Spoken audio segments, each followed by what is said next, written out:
Olá, bom dia, meus amigos, seguidores do canal Clara Arruda. Hoje vamos estudar, irmão, a 14ª aula, falando da promessa e o processo onde José submete.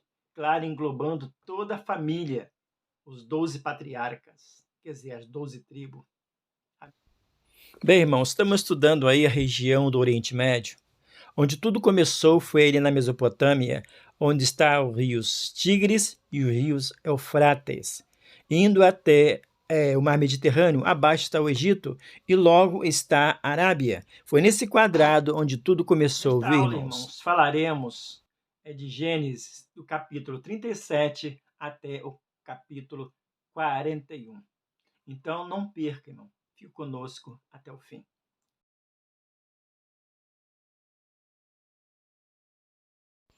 Onze feixes encurvados diante de um feixe.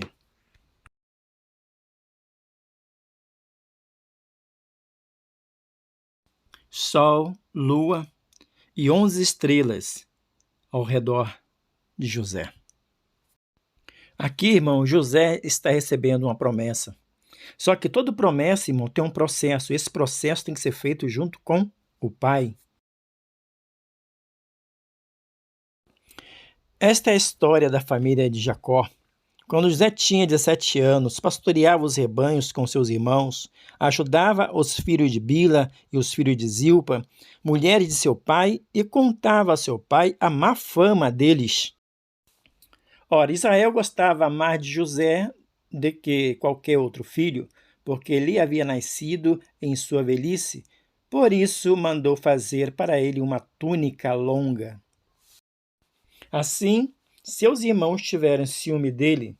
O pai, no entanto, refletia naquilo. Ora, foram seus irmãos apacentar o rebanho de seu pai em Siquém?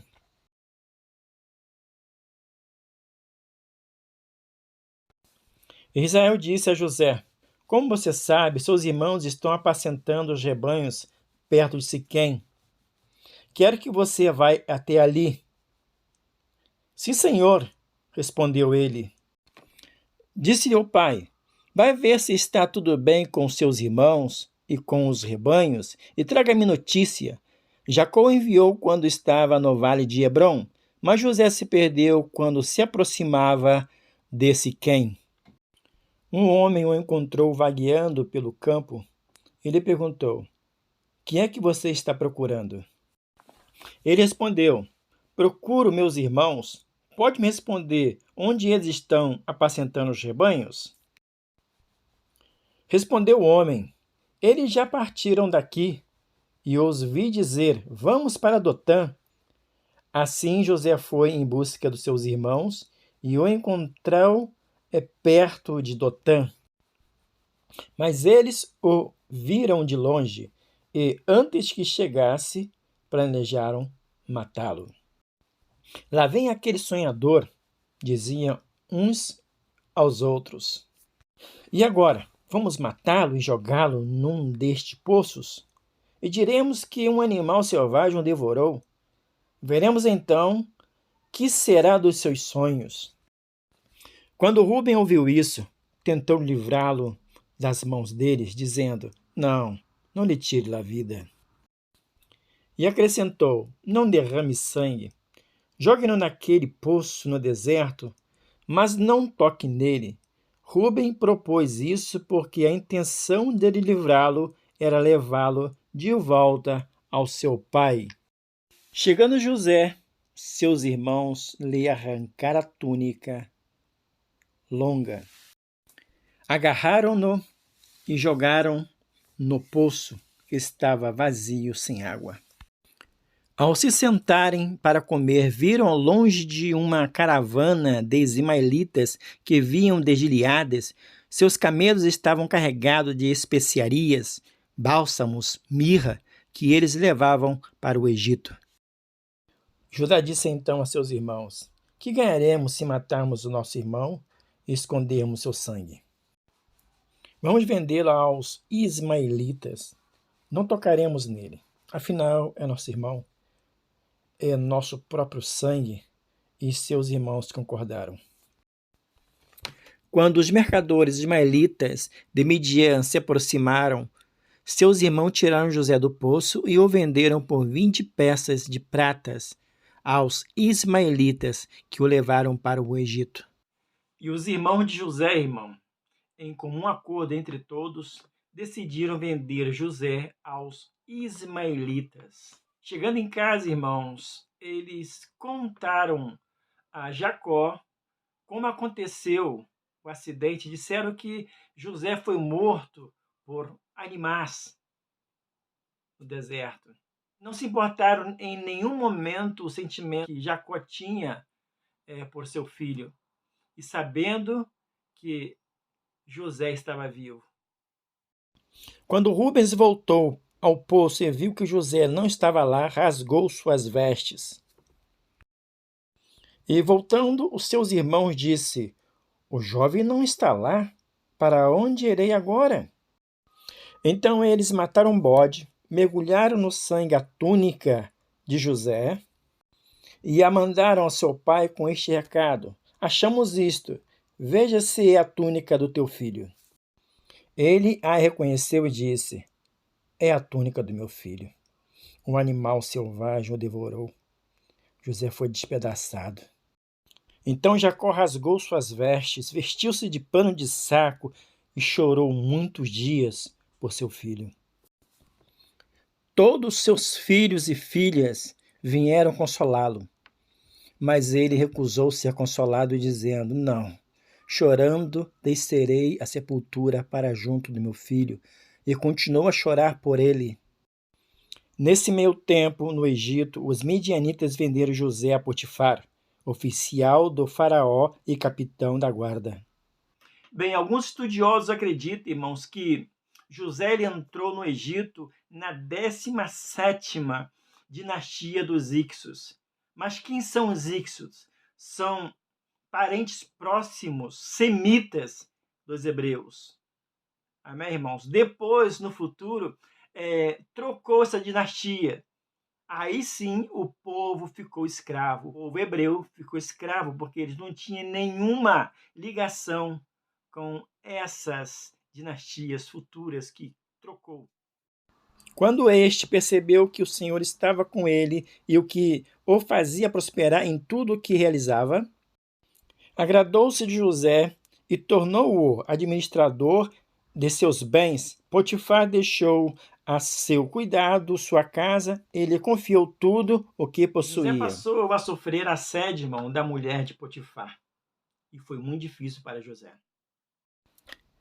Desde que o deixou cuidando de sua casa e de todos os seus bens, o Senhor abençoou a casa do egípcio por causa de José. A bênção do Senhor estava sobre tudo o que Potifar possuía, tanto em casa como no campo. Assim deixou ele aos cuidados de José tudo o que ele tinha, e não se preocupava com coisa alguma, exceto com sua própria comida. E depois de um certo tempo, a mulher do seu senhor começou a cobiçá-lo e a convidá-lo: venha, deite-se comigo. Mas ele se recusou e lhe disse: meu senhor não se preocupa com coisa alguma de sua casa, e tudo o que tem deixado aos meus cuidados. Ninguém desta casa está acima de mim. Ele nada me negou, a não ser a senhora, porque é a mulher dele. Como poderia eu, então, cometer algo tão perverso e pecar contra Deus? Entretanto, ela estava com José dia após dia. Ele, porém, não lhe dava ouvidos para se deitar com ela ou estar com ela. Um dia ele entrou na casa para fazer suas tarefas e nenhum dos empregados ali se encontrava. Ele agarrou pelo manto e voltou a convidá-lo. Vamos, deite-se comigo. Mas ele fugiu da casa, deixando o manto na mão dela. Quando ela viu que, ao fugir, ele tinha deixado o manto em sua mão, chamou os empregados e lhe disse: vejam, este hebreu nos foi trazido para nos insultar. Ele entrou aqui e tentou abusar de mim, mas eu gritei.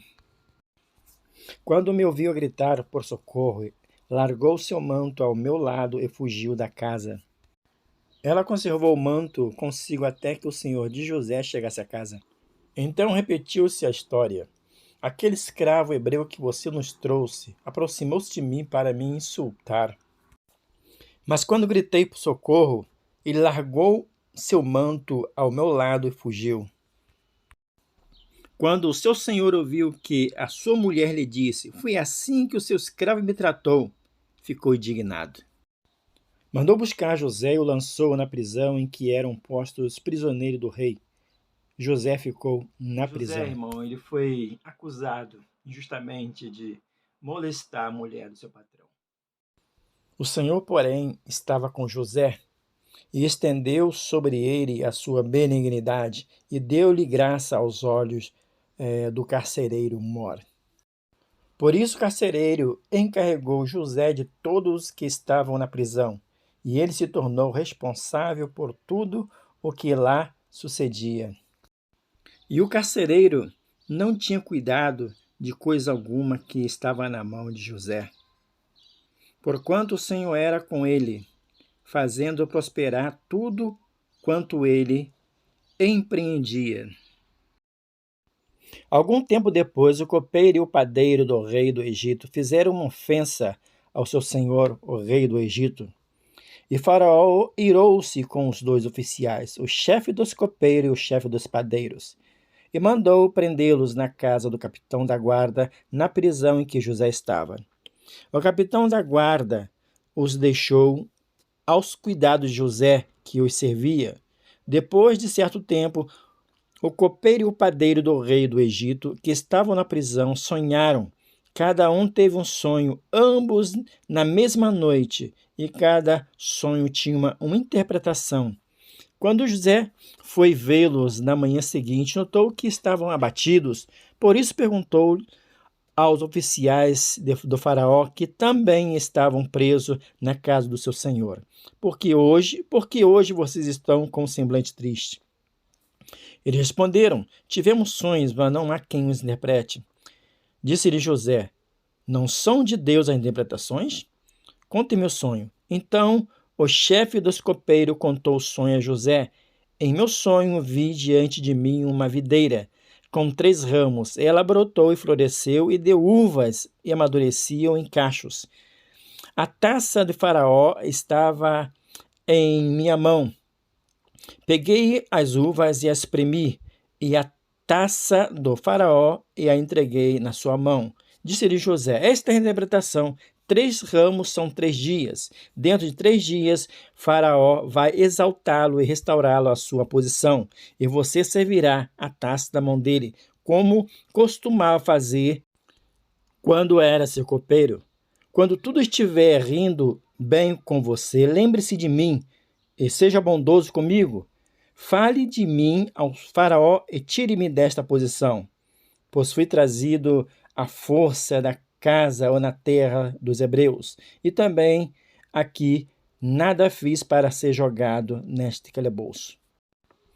Ouvindo o chefe dos padeiros essa interpretação favorável, disse a José: Eu também tive um sonho. Sobre a minha cabeça havia 3 cestas de pães brancos. Na cesta de cima havia todo tipo de pães doces que o faraó aprecia, mas as aves vinham comer da cesta que eu trazia na cabeça. Disse José: Esta é a interpretação.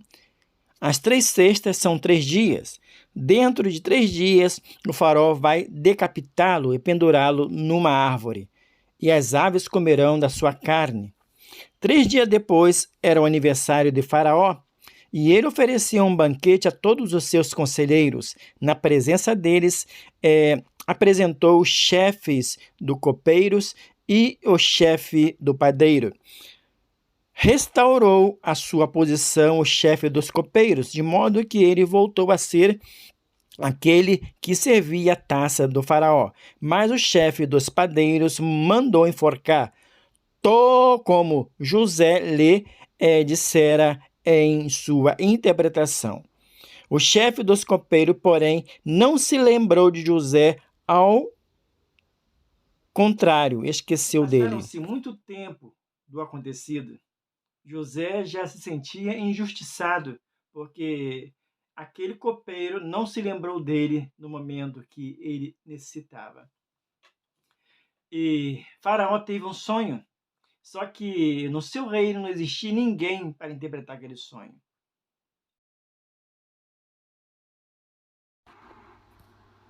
Pela manhã, perturbado, mandou chamar todos os magos e sábios do Egito e contou o sonho, mas ninguém foi capaz de interpretá-lo. Então o chefe dos copeiros disse a Faraó: Hoje me lembro de minhas faltas. Certa vez, Faraó ficou irado com os dois dos seus servos e mandou prender-me junto com o chefe dos padeiros na casa do capitão da guarda.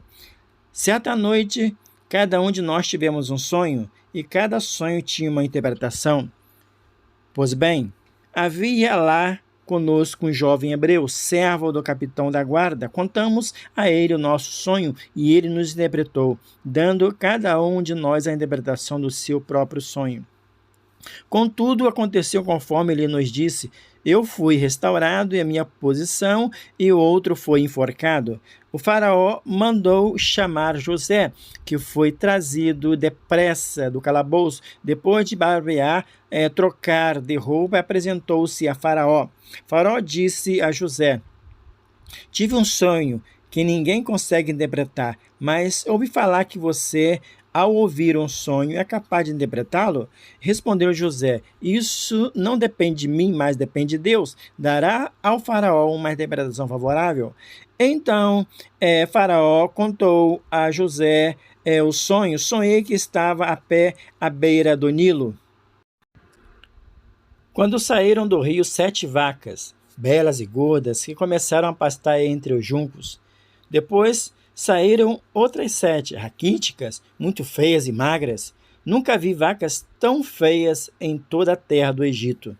As vacas magras e feias comeram as 7 vacas gordas que tinham aparecido primeiro. Mesmo depois de havê-las comido, não parecia que tivessem feito, pois continuavam tão magras como antes. Então acordei. Depois tive outro sonho. Vi 7 espigas de cereal cheias e boas, que cresceram no mesmo pé. Depois delas brotaram outras 7, murchas, mirradas, ressequidas pelo vento leste. As espigas magras engoliram as 7 espigas boas. Contei isso aos magos, mas eles não foram capazes de explicá-lo. Faraó teve um único sonho, disse José. Deus revelou a Faraó o que ele está para fazer. 7 vacas boas são 7 anos. As 7 espigas boas são também 7 anos. Trata-se de um único sonho. As 7 vacas magras e gordas que surgirão depois de outras, e as 7 espigas mirradas queimadas pelo vento leste são 7 anos, serão 7 anos de fome. É exatamente como eu disse ao faraó. Deus mostrou ao faraó aquilo que ele vai fazer. 7 anos de muita fartura estão para vir sobre toda a terra do Egito, mas depois virão 7 anos de fome. Então todo o tempo de fartura será esquecida, pois a fome arruinará a terra. A fome que virá depois será tão rigorosa que o tempo de fartura não será mais lembrado da terra. O sonho veio ao faraó 2 vezes, porque a questão já foi decidida por Deus, que se apressa em realizá-la. Procure agora, o faraó, um homem criterioso, sábio, e ponha-o no comando da terra do Egito. E Faraó também deve estabelecer supervisores para escolher 1/5 da colheita do Egito durante os 7 anos de fartura. Eles deverão recolher o que puderem no ano bons, que virão a fazer estoques de trigo que, sob controle de Faraó, serão armazenados na terra. Esse estoque servirá de reserva para os 7 anos de fome que virão sobre o Egito, mas que a terra não seja arrasada pela fome. O plano pareceu bom ao faraó e todos os seus conselheiros. Por isso o faraó lhe perguntou: será que vamos achar alguém como este homem, em quem está o Espírito Divino? E o faraó prosseguiu: entregou a você agora o comando de toda a terra do Egito a José. Em seguida, faraó tirou do dedo o seu anel e colocou no dedo de José. Mandou-o vestir linho fino e colocou uma corrente de ouro em seu pescoço. Também fez subir em sua carruagem, segundo a carruagem real. À frente, os arautos iam gritando: abra um caminho! E José foi posto no comando de toda a terra do Egito. E toda a promessa, irmão, que Deus fez a José, elas se cumpriram. Claro que houve um processo, e o processo muitas vezes não sabemos o tempo, porque esse processo é feito entre a pessoa e Deus. E às vezes funciona como se entregar, um processo de entrega. Então, de momento que você vai se entregando, esse processo vai se realizando. Amém, meus irmãos? Então, com José aconteceu da mesma forma. Houve um tempo, e esse tempo foi necessário para que acontecesse um processo na vida de José. Amém, meus irmãos? E terminamos por aqui, e faltará somente um vídeo para terminarmos o período de Gênesis, viu? E assim que puder, gravaremos, viu? Em nome de Jesus. Para quem me conhece, meu nome é Castro, e este canal é o canal Clara Ruda. E se você puder, comente o vídeo, se inscreva no canal, ative o sininho, para que a de YouTube envie para você todas as vezes que postarmos um vídeo, ela possa enviar para você. Amém, meus irmãos? Em nome de Jesus.